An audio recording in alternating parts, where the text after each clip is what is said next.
What up, YouTube? It's your boy Banks, you feel me? And I'm back in the building. You see my face again, you feel me? Let's go. So, you already know. It's Tru Talks. Because Tru Talks, you feel me? And you know, it's a lovely time. NBA's back. It's preseason. It just started yesterday. You feel me? It's been a long time coming. The world is always good when NBA is back. It's always flowing. It's always moving nice, you know? It's a beautiful day. It's a beautiful week. It's a beautiful time coming. You feel me? So we already know it's been one of the most impactful off seasons. Obviously, a lot of things happening.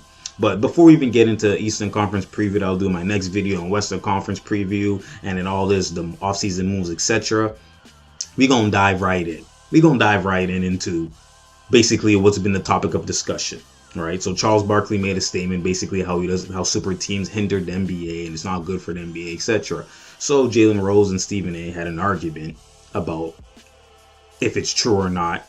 Basically, Kevin Durant's move that he made to go to Golden State versus LeBron's move that he made to go to Miami. So I'm going to play a clip basically on one perspective of what's going on. And I'm going to dive into all of it. You feel me? So here's the clip. And let's face it, we're not talking about LeBron as much as Durant in this situation.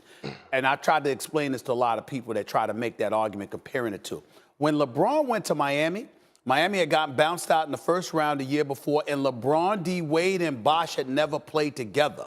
The issue with Durant is that not only was he a superstar, not only did had he just lost in the conference finals to the same team a month earlier, but everyone was there but him. Had none of them played together and they assembled, that's entirely different than you joining an already well-oiled machine. Okay.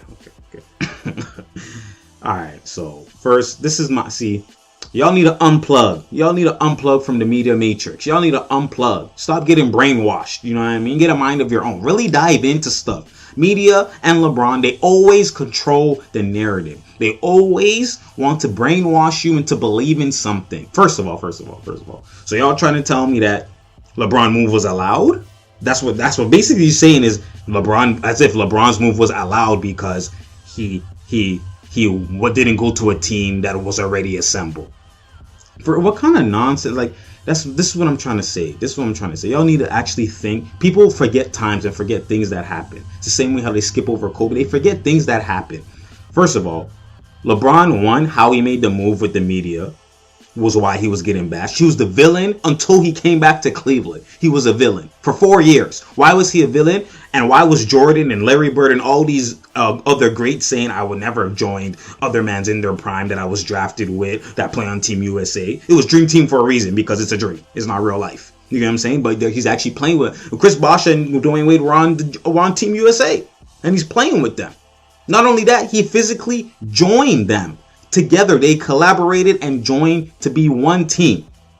So that is the reason why the super team hindered the NBA, and also a lot of people had pushback against LeBron for joining that, because in your Cleveland situation, you were one step away. You made it to the finals. Yes, you lost. You were one step away. You're supposed to make it to the finals versus Orlando, meet Kobe. You lost. You didn't step up. You get what I'm saying? So that was the context. A lot of people erase context. That was the context. He left. There's never been in that type of situation a free agent MVP. He just won 2 straight MVPs and joined Dwayne Wade, who already won a ring, who's comfortable, and added Bosh. So, and second, this whole narrative about, oh, he joined a 47-35 team who's bounced out in the first round. Whatever happened a year ago does not matter. No, it does not matter. That's irrelevant. Every year is separate. Every single year is separate. When he joined that Miami team, yes, the previous year they're 47-35, but now it's the offseason. He did not. If you will look at the roster from the team before, 47-35 lost in the first round, and the roster from the team the next year, that's why they made the finals. It's a complete new team. He didn't join that same team. If it was that same team and he just put himself there, then okay, you can make that argument. He did not do that. He joined that team. Chris Bosh joined that team. Bare other mans joined that team as well. And that's how they became the Heatles. That's why they came 1-1, 1-2, 1-3, 1-4, 1-5. They did that. So mans are acting like he just entered the team, as if like how KD just entered the team. He didn't do that. So to make that as your argument and to say, oh, he joined a 47-35 team, That doesn't make no sense. He didn't join that team. So wait, so you're trying to tell me just because they didn't play together means it's okay? Just because they didn't play together, now we were like, no, LeBron, go ahead. It doesn't matter. That's not what happened. That is erasing context. The whole point of the argument and the whole point of the debate doesn't matter whether you built it together, whether you know what I mean, it was already oiled and you joined. The whole point is you took control. You didn't get traded. You played with other stars in their prime to your same caliber. Dwayne Wade already won a Finals MVP. Dwayne Wade was already, you know what I mean, he was already carrying. He already won a Finals. He didn't need you. In LeBron's case, LeBron had opportunity to win rings. You didn't need Wade. In LeBron's case, he was one step away. In fact, he was the better team versus Orlando. They just didn't follow through. That's all that mess. So when you left now and took the easy way out, that's what people were getting mad at. That's what people were like, you know what? What is this? What is kind of nonsense? You guys are joining what? A big three like this on your own? No trade, nothing. You just, you know what I mean? Young man's two in primes? That's where the problem was. So that whole argument of he joined a 47-35 team. He came with guys who never played together. So when KD joined, did they play together? So when KD's a focal point in the offense, like what kind of argument that anytime you join, you guys didn't play together? Whether 2, 3 parts, 4 parts, whatever the case is, they didn't play together. 3, the context that mans are erasing. You want to apply context to LeBron's situation. That's what they control the narrative. They want to apply context. Oh, he did this and he built and he did that, etc., etc. But you don't want to apply context to the situation with KD. Yes, they were 73-9. Did they have a big three? No, they didn't. They were 73-9 because of the system. Was Draymond getting buckets? No, he wasn't. It was just Clay and Steph. Did they even win the championship? Mans are acting like they just won and then they just added KD. Like the same situation with the Cousins. No, that's not what happened. They lost. When you lose, you're automatically in a situation of need. People don't understand that. You lost.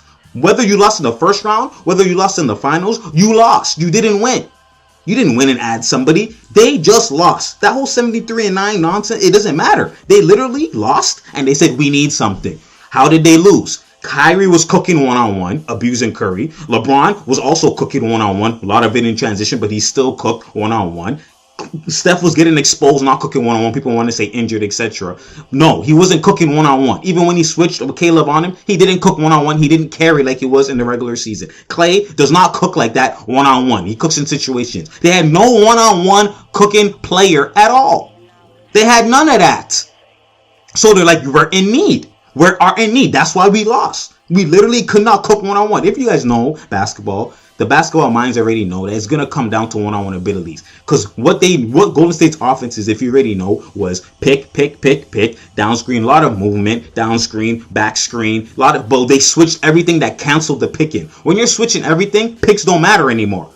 That's why the teams that have been cooking in the finals, and that's why KD added to that team has been destroying, because when they switch off the picks, now you have a mismatch and now you one-on-one. But they weren't able to do that ability because they were picking and switching. Who was one-on-one? When you have the mismatch, now who was cooking? Nobody. That was the problem. Nobody was cooking. So they were in need. So people need to stop as fans looking at it as, oh, KD joined the 73-9 team, did this and this. I was mad when he did it too. But when he carried in the finals in the first year, and that's when I changed my whole mindset, because I had to look from KD's perspective. One, he was with Westbrook. You want to add context to LeBron. One, he was with Westbrook. He wasn't winning. They lost 3-1. Obviously, he's part of the reason. But Westbrook, in situations, KD's not the type to body to get the ball. KD's not that type to body to get the ball. He's not that type. He doesn't slap Westbrook. In fact, Westbrook will slap that nigga. He doesn't body, man. Yo, give me the ball now. Like Kobe and all, etc. He doesn't do that. He puts his hand up, he claps, but it's kind of like, I don't see you. Westbrook does his thing. KD, that's why he said it's going to be a strictly basketball decision, because KD literally wanted to be in a situation where I don't need to fight to get the ball. They know that I'm the Don. They know that I'm the man who cooks. They know what time it is. Durantula, KD, no mac and cheese, but your cheese though, when I get the ball, that they just give it to me. So, and the only situation that it looked like that was Golden State. Not only that, they came with him with a need. They came with him with approaches, yo. That's why Draymond was cheesed and called him right away. They came with him with approaches, yo. We have nobody that just gets buckets on-on-one. We need that. That's why we lost. We're in need. We didn't win. We're in need. People don't look at it like that, 73-19. They don't need this. If they didn't need that, they would have won. They were in need. Yes, Draymond got suspended, etc., etc., but they had ample opportunities to win. Game 5 at home, regardless if Draymond's gone. Yes, Draymond knows they should have won even without me. Because at the end of the day, I don't get buckets. I'm averaging like 10. How's Draymond's cheese? Because it's like, how in Game 7 am I the lead in score with a triple-double? That's what Draymond's looking at it as. Like, Steph, what are you doing? Clay, what are you doing? So he's like, we need someone who can just cook one-on-one. Because clearly, that's the context. That's the details of what was happening. They switched. They got no buckets. They couldn't score. One-on-one. That's why even in the finals, it was like 72. When Kyrie hitting that shot, it was like 72 or 80 or whatever. It was a low-scoring game. So that was the context. They needed someone who was a scorer. People trying to act like they weren't in need. If you actually look at Golden State's team versus Cleveland's team, Cleveland had a big three. Cleveland had three men who can get their own bucket. K-Love, as much as people want to hate him, he can get his own bucket in the post, etc. And he's an all-star. At the end, LeBron, he can get his own bucket. Obviously, he's not a scorer like the other mans, but he can get his own bucket. Kyrie, you're right. I don't even need to say nothing. On the other hand, in the 73-9 team, it was two mans, the Splash Brothers, and Draymond. Draymond is not getting his own bucket. You better stop that. Clay, is he gonna get his own bucket? He's more so spot off screens, and he can post, and he can, in situations, but he's not just carrying, getting his own bucket. Even when he was snapping Game 6 Clay, it was all just trays. It's all just trays. He's not just getting his own bucket like that. If you watch, it's all catch and shoot kind of trays. That's what it mainly is in transition. The only one was Steph. They only had one guy who's guaranteed can get his own bucket. Even then, Steph was limited in how he gets his own bucket. It's only Cooks one-on-one off of screens, off of switches when they set the screens. That's how Steph scores. They had no big three that gets their own one-on-one bucket. Even if you want to say Clay and Thompson cancel themselves out, LeBron and Steph cancel themselves out. Okay, so how about Love? Who else is getting their own bucket? Love and Iguodala cancel themselves out. Like, that's roster-wise. Cleveland had the more in-depth, all-star, individually talented roster-wise. That's what they had. Golden State is more so a system, and more so the tray ball, and more so of the ball movement that created this whole 73-9 D's nice team. It's not actually the individual talent. Barbosa, all those, it's not the individual talent like that. Sean Livingston, they score in situations. It's mainly the ball movement and the system and the amount of threes, and not only that, the marksmanship of the people who are shooting threes. That's what the system was. They were the first guys on transition to be pulling threes. Mans normally don't do that, so it's automatic slap, and they had good defense with the era changing. That's why they were 73-9. It's not the individual players. So people need to add context to everything. Don't only add context to LeBron's situation to control it, to make him seem like he is the GOAT. No, stop that garbage. Stop it. Y'all are tripping. Now when they added KD, they actually had a big three to fight another big three. And look what happened. 4-1, 4-0. You know what I'm saying? Like, what are you talking about?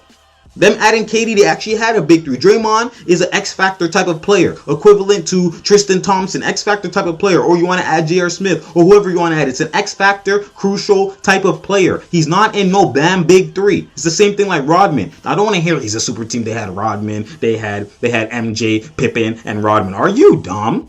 Rodman is scoring what? Super team is about offense. It's about offense. You don't say this man's a super team because of the defensive role player. That's a role player.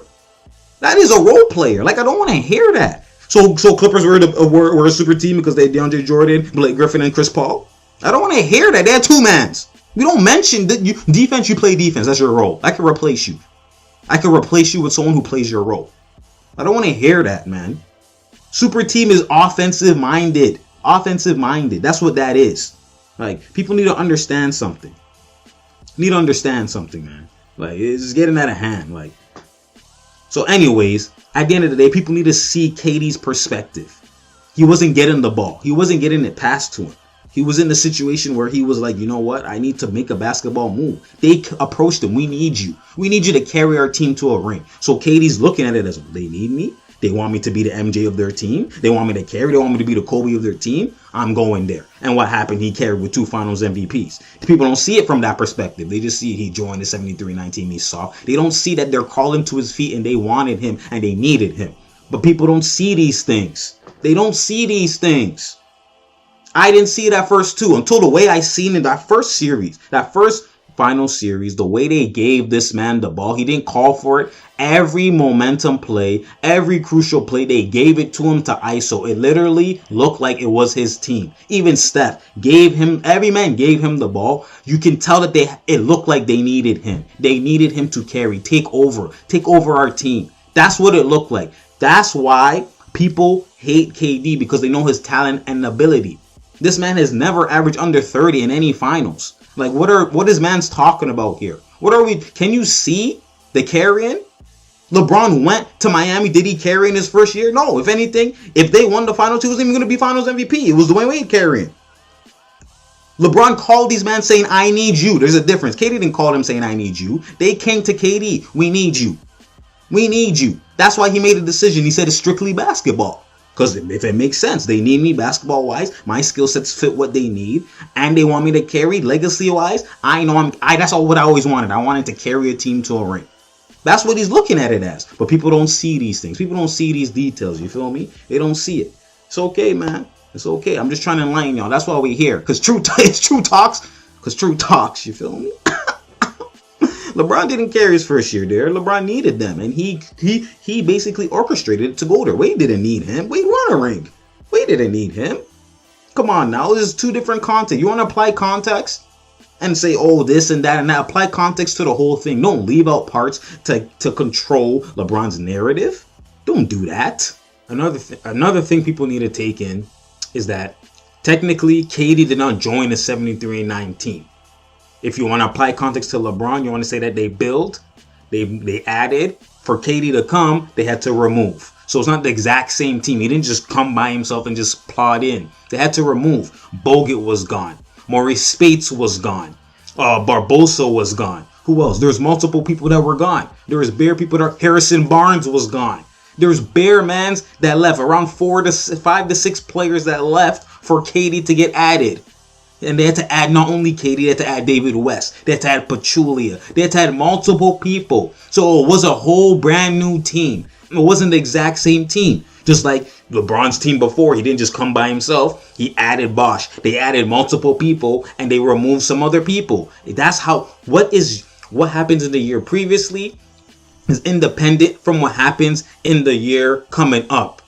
Or what the year that they're adding or the year that they're currently going into. That is why I say to people, it literally is something where they both did exactly the same thing. They basically joined multiple All-Stars or another MVP candidate and a multiple All-Stars in order to now get a big 3. They both now finally got a big 3 with other X Factor parts. And then in order to win a ring. That's what it's literally equivalent. You want to now say how it facilitated was different? Whatever the case is. But the point is, they both did the exact same thing. Both teams didn't win a championship. It's the exact same thing. I don't want to hear none of that. Stop following media's narrative. Stop it. Come on, y'all. It's not even just also just Stephen A. It's everybody. Don't do that. You apply context to everything. Don't leave stuff out to make this whole he's the GOAT and all of this. People need to unplug from the matrix and see what really goes on. See what really goes on. Have a mind of your own. Don't be brainwashed. I'm here to enlighten y'all. You feel me? I'm here. That's what I'm here for. It's true talks. Because true talks. You feel me? This video is getting kind of long, but I hope it was educational. I hope y'all learn something. You feel me? I hope y'all see a different perspective. You see the light. Am I blinded? Oh my goodness. I hope y'all see the light. You feel me? It's True Talks because True Talks. It's the first episode of the season. We going all season. We're gonna dive into everything, games, multiple things. You just stay tuned. Subscribe, like, share, all of that. You feel me? It's your boy Banks. You feel me? And I'm out.